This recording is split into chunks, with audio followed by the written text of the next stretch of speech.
C'est comme une émotion. C'est comme la joie, c'est comme la tristesse, c'est comme la peur et la colère.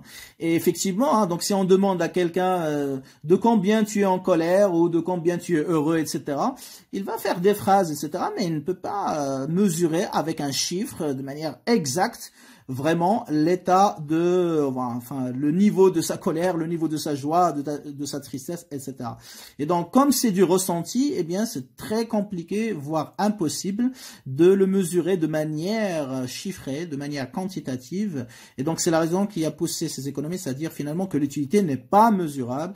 C'est une hypothèse qui n'est pas logique. Et donc, il faut l'abandonner. Donc, ça, c'est la première raison. Donc, on va la noter.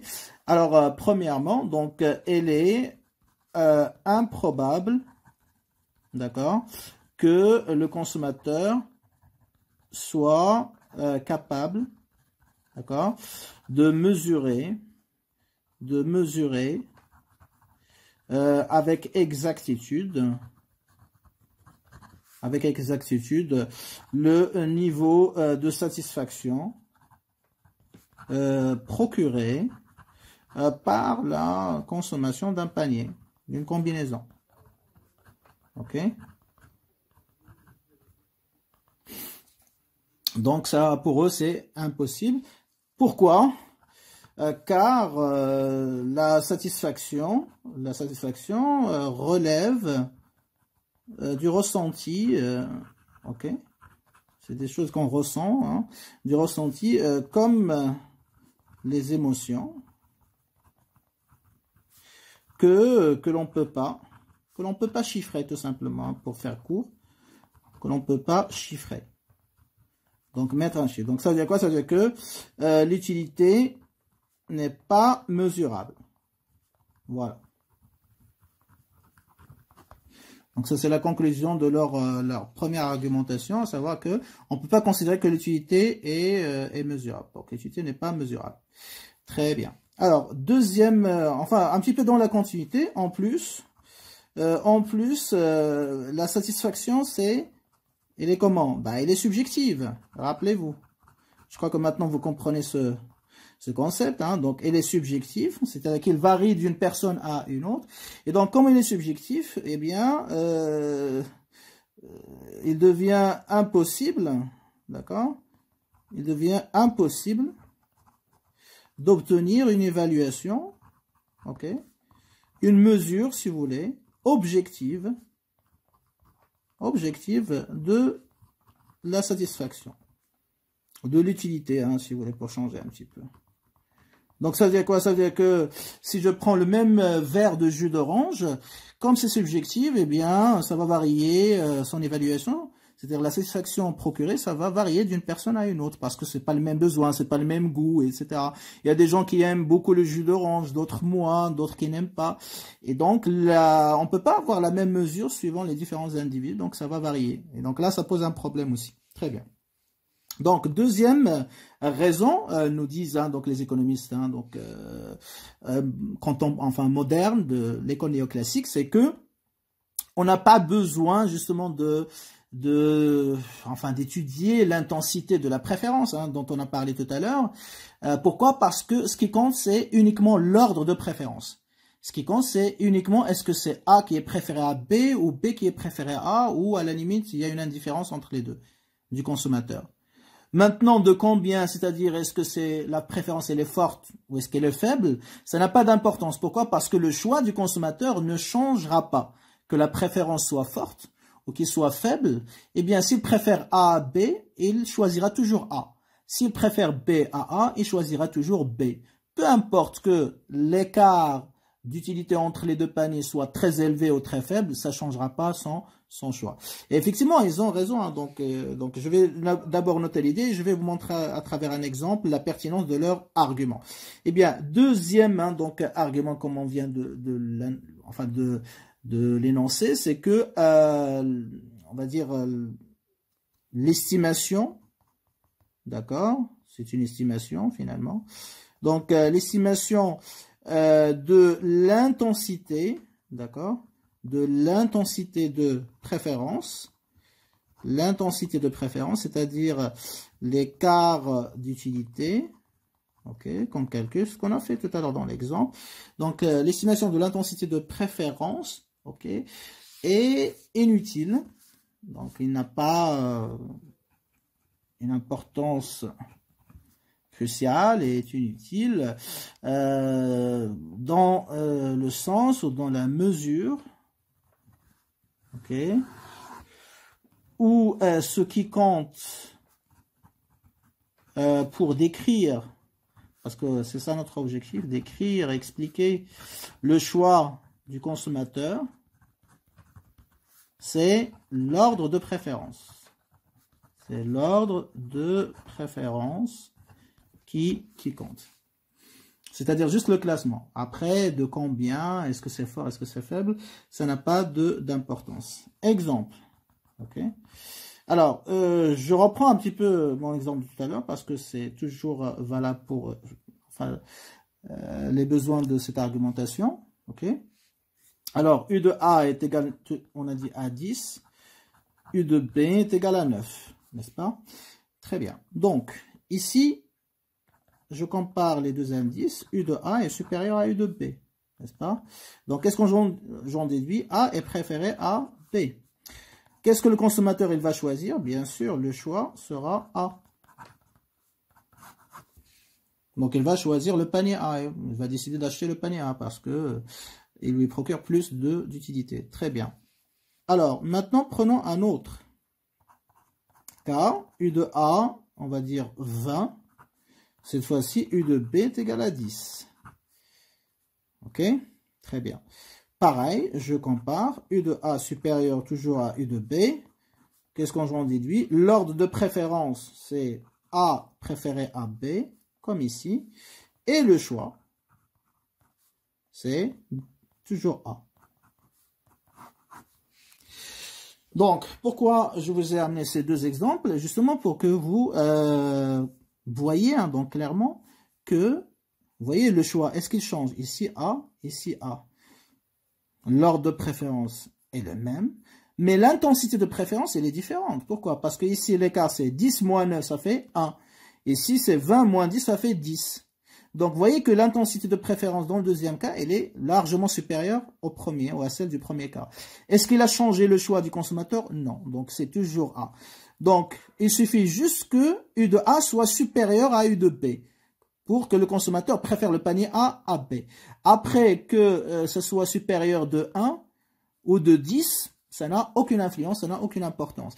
Et c'est ça que disent justement les économistes modernes, c'est que l'intensité de préférence dont on a parlé, elle est inutile.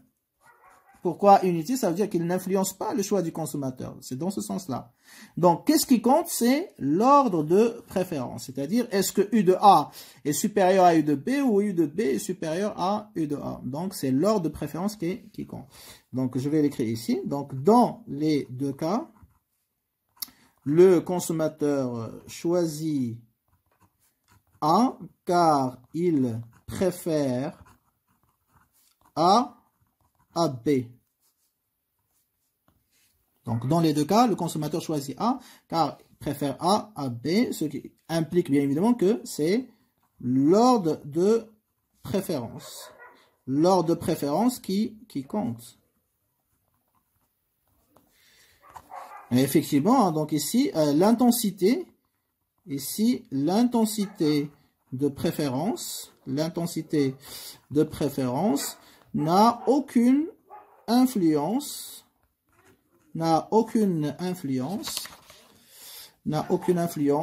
sur le choix du consommateur.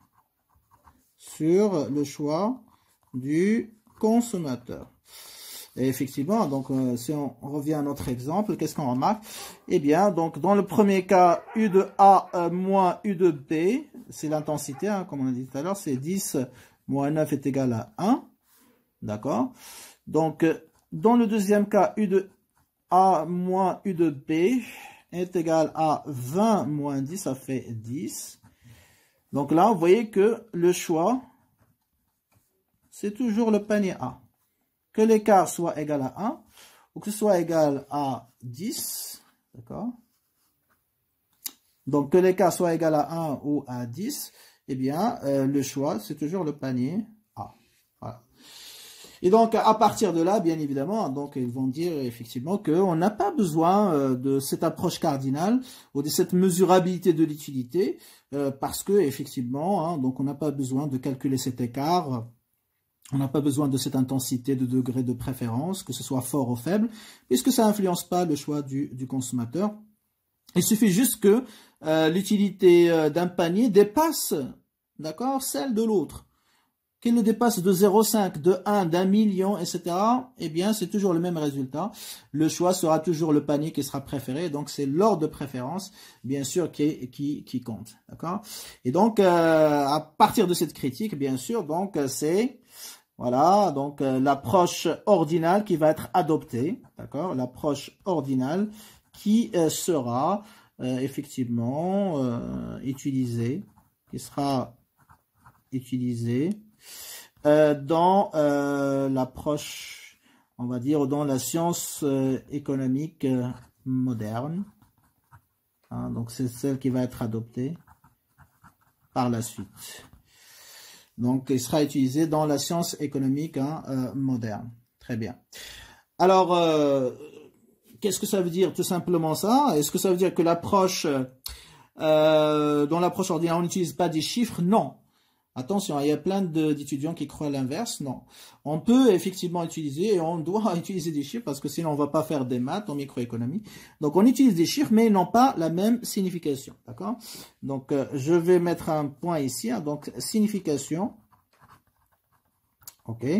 Signification des indices d'utilité, parce que c'est ça les chiffres dont je parle. Signification des indices d'utilité. Alors, donc même si on utilise, d'accord, l'approche ordinale, on va toujours travailler, ok, avec des chiffres. Mais, voilà, leur signification va être différente de celle utilisée dans l'approche cardinale, pardon, ok. Donc signification, donc mais leur signification sera différente. Très bien.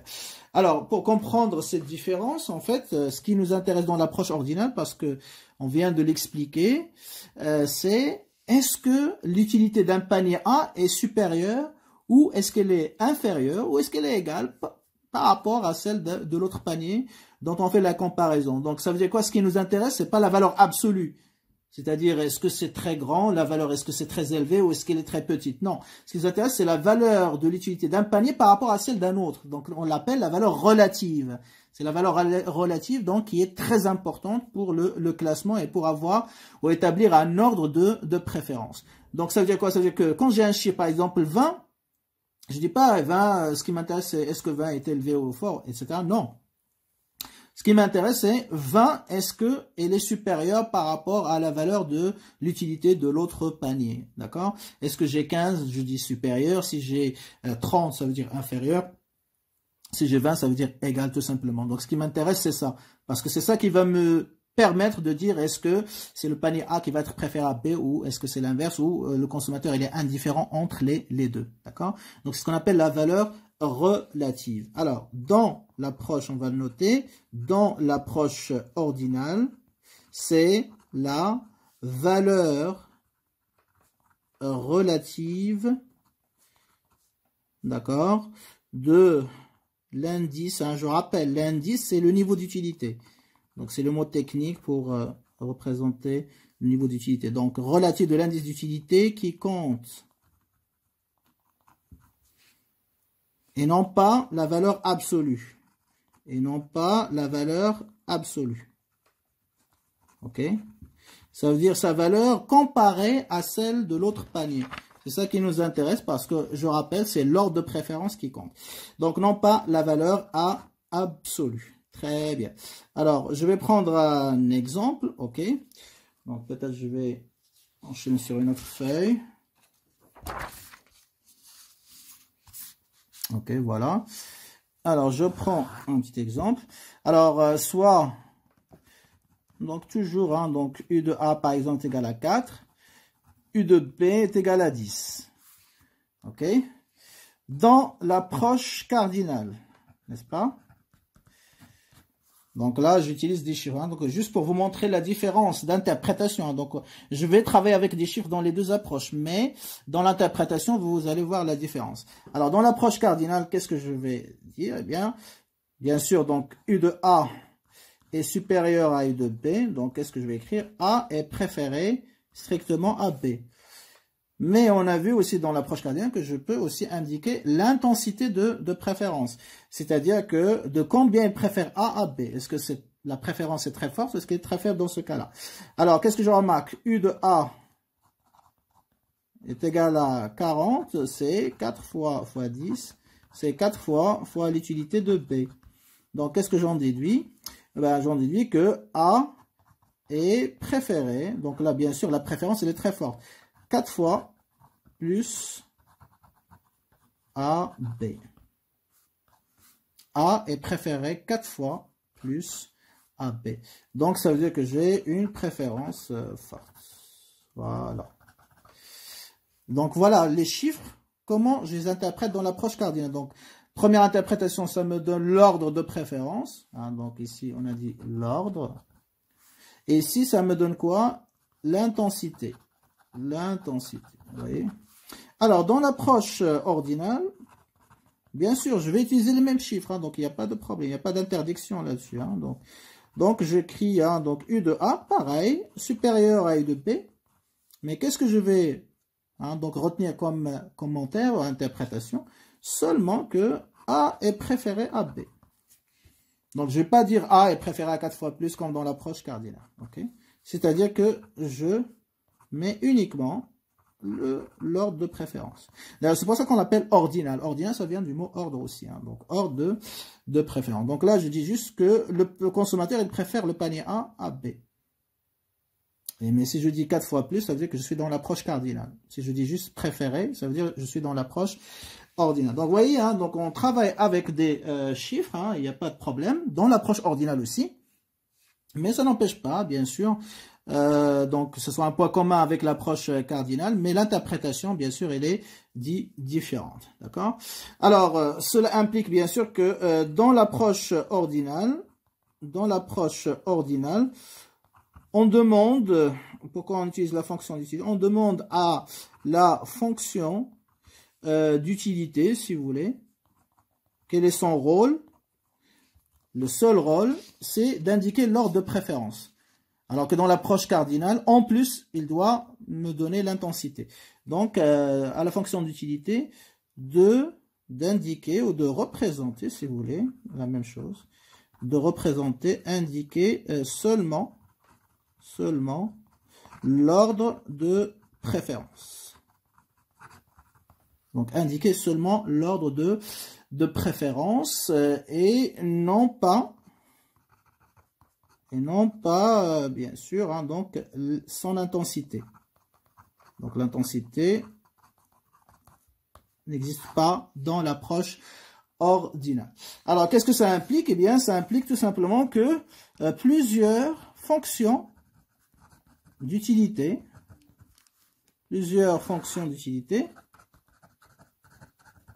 peuvent représenter le même ordre de préférence. Le même ordre de préférence.